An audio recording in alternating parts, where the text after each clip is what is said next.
Assalaamu calaykum. Iiraan jawaab degdeg ah ayay ka bixisay weerarkii kaga yimid Mareykanka shantii aroornimo ee maanta. Waxaa la soo warinayaa in Iiraan jawaabtaasi ay dhigta dhiig ugu dareyso Mareykanka ay tahay mid culus. Tan kale, Iiraan saakay waxay qaaday weerar lixaad leh oo lagu bartilmaameysay saldhigyo waaweyn oo ay leedahay Israa'iil iyo ku dhawaad magaalooyin aad u badan oo ka tirsan Israa'iil. Cadaaladda Ilaahay wax fog maaha. sidii bilo ka hor ay u barakacayeen dadka reer Falastiin maanta waa kuwa dadka Israa'iil sidaas u barakacaya kaliya boorsooyin yar yar ayay wataan waxay ka qaxayaan guriyihii ay deganaayeen ku dhawaad 400 oo magaalo oo Israa'iil ay leedahay oo ay ku jiraan 4 magaalo ee ugu waaweyn sida Tel Aviv, Haifa iyo deegaano kale oo qasriyo iyo soo kale ay ku lahaayeen hanti aad u badan ayaa dhulka la dhigay waa ayna ka barakacayaan muuqaaladan dhif iyo naadirka ah ayaa la helaya dhismayaasha oo burburay dadkii oo barakacaya iyo dagaalo toos ah oo ka socanayo gudaha Israa'iil waxaan ku hayaa xogo iyo macluumaad dheeraad ah iyo waxa adduun weynaha laga fili karo dhinaca kale waxa sawirro dayax gacmeed uu qaaday ay muujinayaan in warshada Fardo ee Iiraan ay nuclear-keedii ku bacrimisay kala baxday 19 ilaa 20 bishan sawirrada dayax gacmeedyada uu qaaday ayaa soo bandhigaya dabcan 19 ilaa 20 bisha xaruntii nuclear-ka Fardo waa laga bedelay xarun kale oo cusub ayaa loo raray lama ogo Mareykanka waxa leeyahay halka uu duqeeyay oo leeyahay waxaan beegsanay xaruntii nuclear-ka waxay ahayd goob maran oo kol horeba laga raray sawirradan ayaana cadeynaya dabcan sida muuqanaysa Mareykanka qasaare ayaa halkaasi iyo kharash ayaa uga baxay baa leeyahay Congress-ka Mareykanka iyo sanadka iyo soo kale gabadha lagu magacaabo Ilhaan Cumar oo Soomaaliyeed ee ka tirsan Congress-ka Mareykanka waxay leedahay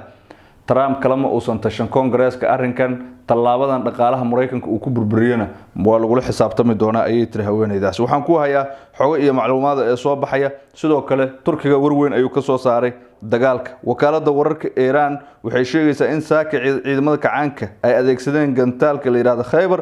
oo ah mid gaar ay u leedahay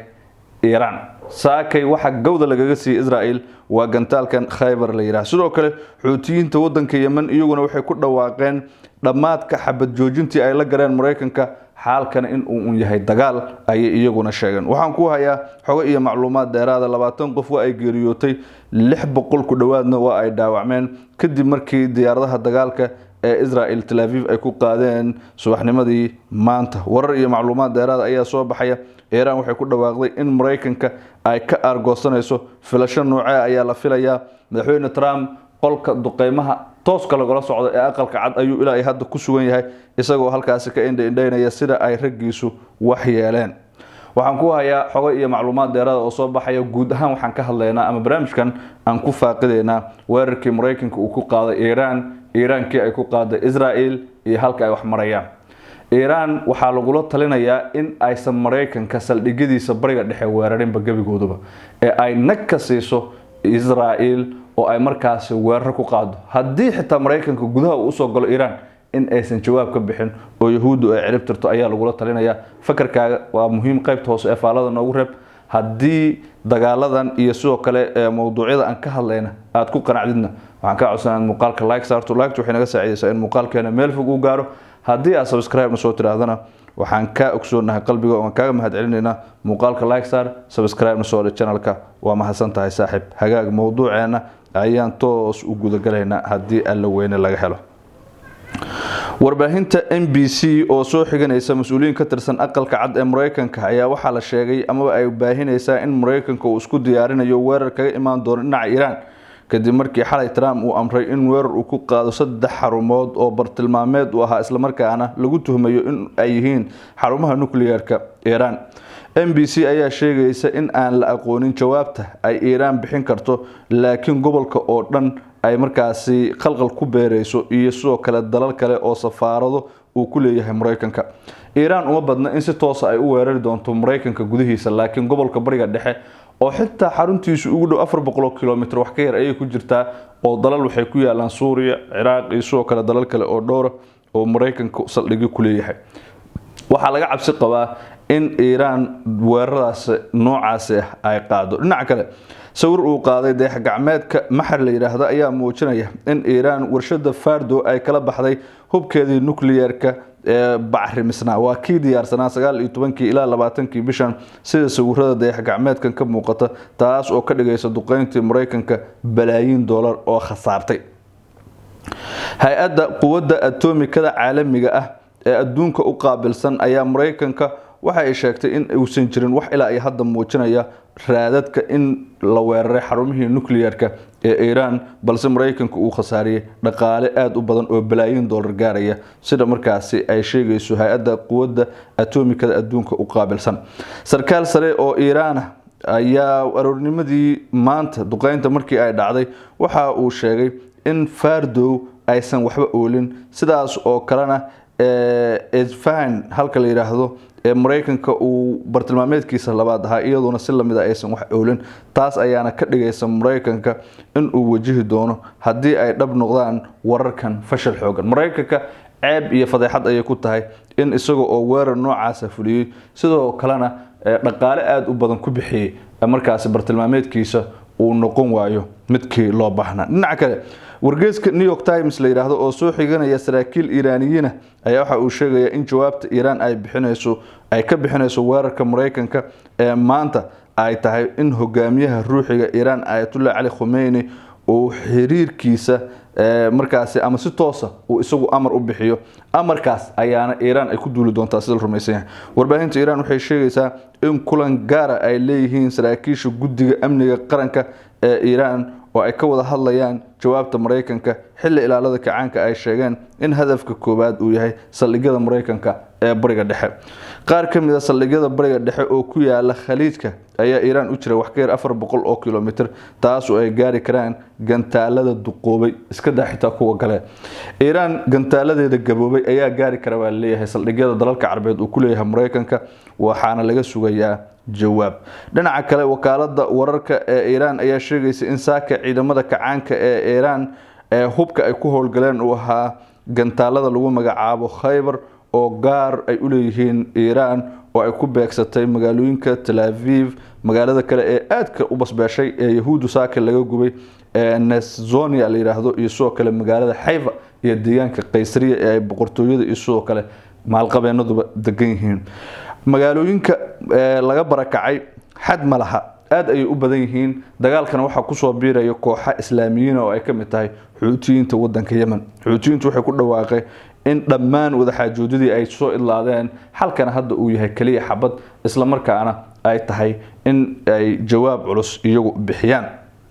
faraha ay ka sii baxaysa xiisada u dhaxaysa Israa'iil iyo soo kale Iran inkastoo Mareykanka faragelintiisana ay abuuri karto khalkhal kale oo weyn Kim Jong Un oo madaxweynaha Kuuriyada Waqooyi hore wuxuu u sheegay in ay beegsan doonaan Mareykanka hadii dagaal foolka foolo uu ku qaado Iran isla markaana ay garab u yihiin dawladda Islaamiga ah ee Iran sida uu hadalka u dhigay sidoo kale dawladda Pakistan toddobaadkan war ay soo saartay waxay ku sheegtay in Mareykanka hadii uu isku dayo in uu Iran si toos ah u weeraro iyaguna markooda ay adeegsan doonaan hubka nuclearka ee mamnuuca ka adduunka ugu Pakistan dalalka muslimka ee farakutiriska ay haysta nuclearka ayuu qayb ka yahay Carabtii uma baahna nuclear iyagu nuclearkoodu waa dhaylo oo waxay iska cunayaan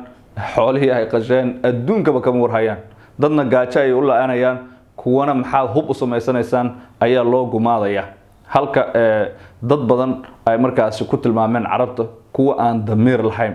dalalka Carabta maalinba mid ayaa la cunaya waxaad ogtihiin dalalka Liibiya Suuriya Iraq Afghanistan Pakistan iyo dalalka Islaamka sida loo burburiyay hadda Iran oo jamhuuriyad Islaamiga inkastoo ay shiica tahay oo aysan sunni ahayn haddana ahlu tawxiida ayaa muuqanaysa in markana la doonayo Mareykanka iyo Israa'iil in ay ka takhalusaan Carabta iyagu hub ma sameystaan wax soo saar kale male saliidaas iyo gaaskaas oo Ilaahay ku manaystay ay adduunka oo dhan u qaybiyaan laakiin ma haystaan hub ay maalin gelinkeed isaga difaacaan Yahuudu iyo dadka kale aragtida reer galbeedku waa in iyaga oo kaliya ay adduunka xukumaan Mareykanka marka aad eegto dhaqaale iyo hub iyo ciidan ayuu rabaa inuu adduunka ku haysto halka Israa'iil ay tahay kansar lagu dhaxbeeray bariga dhexe oo iyadu qorshaheeda uu yahay in markaas ay hadafka Mareykanka hirgeliso Israa'iil sida abwaankii Soomaaliyeedba uu hore u sheegay waa boqol Yahuudu iyo rag baa biirinayo baarka u firaaya barqa lagu ma gaareen buur Yahuudu marka aad eegto tabar ahaan ma aha kuwa isku filan laakiin waxay og yihiin in Mareykanka iyo reer galbeedku ay taageero ka helayaan hadda nidaamkii difaaca ee Israa'iil xaruntiisii ayaaba la duqeeyay Mossad oo sirdoonka ugu adag ay ku faanayeen dhulka ayaa la simay inay barakacaan oo ay sidan u qulqulaan ayaa ka soo hartay iyaga oo boorsooyinkooda kaliya wato marka Iran waxa loo soo jeedinayaa in aysan Mareykanka jawaabsin wixii uu doonayo haddu qayo laakiin ay dhulka dhigto magaalooyinka waaweyn ee Yahuud isla markaana la waayaba nafar Yahuuda oo adduunka si saaraado bariga dhexena laga ciribtiro ayaa lagu la talinaya adi ahaan sidee baad u aragtaadu waa muhiim xor ayaad u tahay qaybta hoose ee faallada noogu reeb wasiirka arrimaha dibadda dalka Turkiga Hakan Fidan waxa uu yiri Israel waxay si toos ah u horinaysaa dagaal ballaaran tani ma aha dhibaato u gaara dadka reer Falastiin Lebanon Suuriya Yemen ama xataa Iran waa dhibaato Israel wado taas oo khatar ku ah nabadda gobolka oo dhan dadaal kasta waan sameynaynaa si aan u helno nabad joogto ah balse xaaladda hadda jirta waxay u baahan tahay in dunidu oo dhan degdeg uga falceliso wada hadalka Israel iyo Iran waa la ambaqaadi karaa wax sahlan weeye laakiin shuruudaha u baahan in ay Israel dhaqangeliso waa inay Falastiin ka madax banaanaataa Lebanon Suuriya Yemen iyo xataa Iran ay dagaalka kala baxdaa wuxuu leeyahay nimankan waxay wadan qore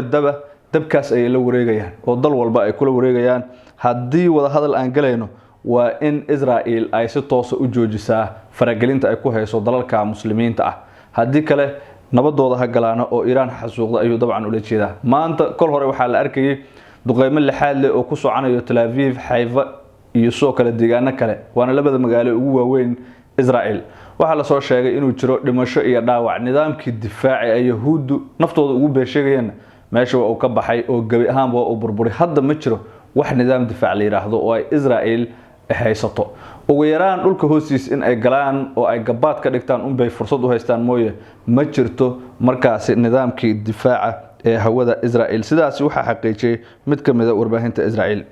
weerarka Iran ay ka fulisay ama ay ku fulisay diyaaradaha dagaalka ee droneska loo yaqaan ayaa burbur ka dhaliyay magaalada Beetshan ee waqooyiga dhulka Israel ay xoog ku haysato halka oo ay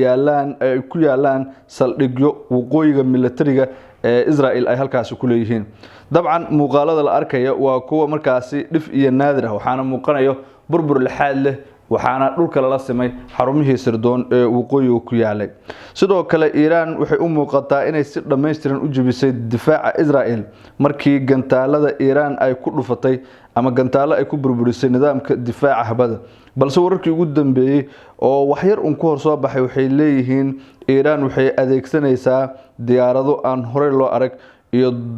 bartilmaameedyo inaba aan caadi ahayn tiknoolajiyada weerarada Iran waa mid aan wali dunida inteeda kale lagu arkasaasi waxa ku waramaya saraakiisha ammaanka gobolka oo leh halkii markaasi Israel loo filayay in ay iska difaaci doonto muddo aad u badan Iran ma aysan dhicin oo 12 caalamaal ayaa lagu soo afjaray gabigeeda Mareykanka wuxuu sheegay in 14 cisho ee soo aadan uu ka war dhowrayo haddii Iran dagaalka ay sii wado kadibna uu isagu soo gali doono laakiin hanjabaado dhowr ah ayuu markiiba la kulmay oo Kim Jong Un oo madaxweynaha waqooyiga Korea ayaa soo hanjabay oo yiri Mareykanka haddii dagaalka uu galo oo Israel la jirsado anna waxaan la jiri doonaa Iran taas oo adduunka khalqal ku sii furaysa xitaa madaxda Pakistan ayaa hadlay oo iyaguna sheegay haddii Mareykanka uu isku dayo dagaal uu la galo Iran in iyaguna markooga ay markaasi garab u noqon doonaan Iran haddii Mareykanka uu soo galo weeyaane dhinaca kale wararka gobolka hadii aynu ku sii soconana waqooyiga magaalada Gaza maanta mar kale Yahuudu ayaa waxay ka geysatay duqeymo lixaad leh durba sodomeeyo dhimasho ah iyo boqolaal kale oo dhaawac ah ayaa la soo warinayaa waxaana tani ay ka dhigan tahay in Israel iyaduna markeeda ay wado beegsi ka dhan ah maatada ku nool dhulka Falastiin ee ay markaasi xoog ku gumaadayeen labadii sano ee la soo dhaafay